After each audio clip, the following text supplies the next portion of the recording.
sempat juga satu waktu itu udah saking lengketnya dipanggul nggak bisa jalan ya. Eh, jadi tahun 92 tuh saya dioperasi total hip replacement, penggantian panggul di sebelah kiri, operasi koreksi ya. Jadi tulang lamanya dibuang, diganti dengan tulang baru buatan. Lalu Jadi tulang lama dibuang diganti dengan tulang yang baru, baru, titanium, tapi titanium, buatan. iya buatan titanium dari titanium. Wow. Terus tahun 93 sebelah kanan kena lagi dan diganti. Dan perlu teman-teman ketahui bahwa sakit ankylosing ini itu sangat nyeri ya, sangat nyeri. Jadi kalau pernah sakit gigi ya kurang lebih 4-5 kali orang sakit gigi lah kalau lagi sakit tuh ya. Nyeri banget deh pokoknya. Nah itu yang saya alami. Nah diawali di usia 19 itu waktu bangun tidur. Saya sebenarnya kan olahragawan ya. Jadi olahragawan yang cukup berat waktu remajanya. Saya suka naik gunung, saya suka lari jarak jauh, saya suka balap sepeda. Jadi olahraga-olahraga yang butuh fisik yang ini. Nah, satu hari saya bangun tidur itu seperti orang salah bantal, salah bantal. Nah, dari Jadi situ bangun tidur ini salah bantal. ya, orang tua biasa zaman dulu tuh dia bantalnya dijemur lah, terus dipukul-pukul, tradisi ya. Di awal merasakan sakitnya ya, Ya, belum ada dugaan ya. Orang hanya berpikir bahwa itu tidur karena gara-gara salah bantal ya. ya Oke, betul. silakan lanjutkan, Pak. Ya, 92 saya dioperasi, 93 saya dioperasi, dan dokter pesan bahwa tulang ini jangan sampai jatuh, kecelakaan gitu ya. Tulang yang dipanggul yang diganti. Nah, satu hari ini saya potong singkat-singkat aja kejadian yang benar-benar Tuhan luar biasa ya di dalam hidup saya. Satu hari di tahun 2007 ya di dalam keseharian saya itu saya kepleset di kamar mandi.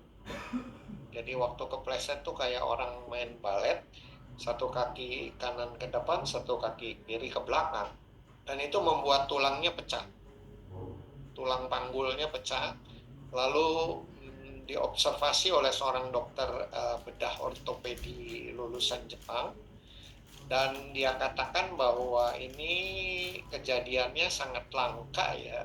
Kalau harus dioperasi ulang itu butuh waktu yang sangat panjang. Tapi saya ingat banget waktu saya dioperasi di tahun 92 itu satu kaki aja 14 jam waktu itu.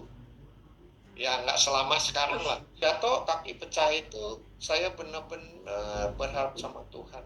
Jadi istri saya tinggalkan pelayanan, saya tinggalkan bisnis, saya tinggalkan pelayanan, dan saya kerjanya cuma menyembah Tuhan dan berdoa waktu itu.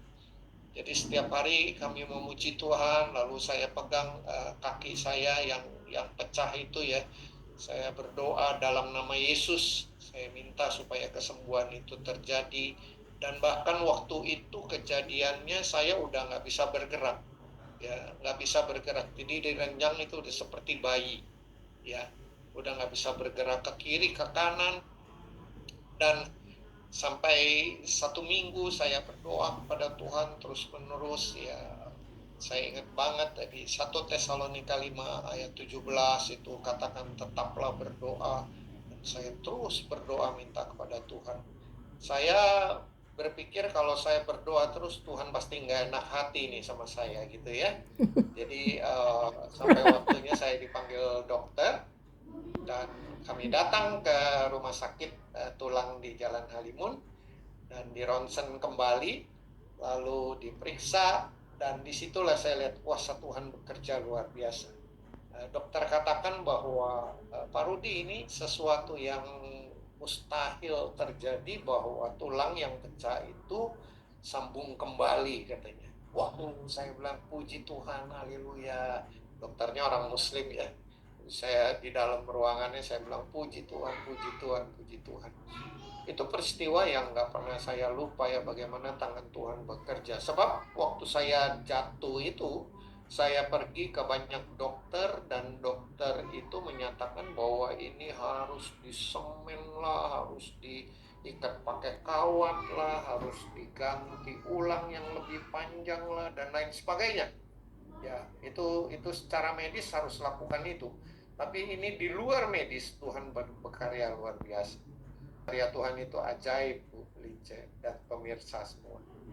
Ayat ya yang ada di dalam hati saya, justru di dalam kelemahanlah nyata kuasamu Tuhan, sebab itu terlebih suka aku bermegah atas kelemahanku, supaya kuasa Kristus turun menaungi aku. Firman Tuhan kuat di dalam hati saya, Bu. Dan saya mengucap syukur kepada Tuhan ya, seperti 1 Tesalonika 5 ayat 18 bilang, mengucap syukurlah dalam segala hal, sebab itu yang dikehendaki Allah dan Kristus Yesus bagi kamu.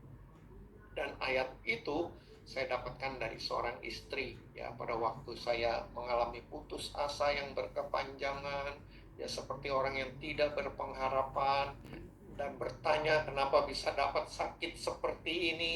Nah, ayat itu dikeluarkan dari mulut seorang istri yang ada di samping saya. Kamu harus ucapkan ini, kamu harus ucapkan ini. Suka tidak suka, akhirnya terlalu sering saya mendengarkan ayat ini, akhirnya saya ucapkan.